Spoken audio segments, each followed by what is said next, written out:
সে ঘোষণা দিয়ে বসল যে আমি তোমাদের খোদা, আমি ছাড়া আর কোনো খোদা নেই। ফেরাউনের ভয়ে তার এহেন কর্মকাণ্ড রাজ্যবাসী মেনে নিলেও তার স্ত্রী আসিয়া এর প্রতিবাদ করল।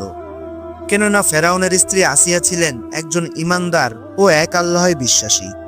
তিনি ফেরাউনকে বললেন, হে ফেরাউন, তুমি একজন সাধারণ মানুষ, আর আমি আল্লাহ ছাড়া আর কাউকেই আমার রব হিসাবে মানি না। আসিয়ার কথা শুনে ফেরাউন ক্রোধান্ধ হয়ে উঠল, কিন্তু তাতে আসিয়া বিন্দুমাত্র ভয় পেলেন না।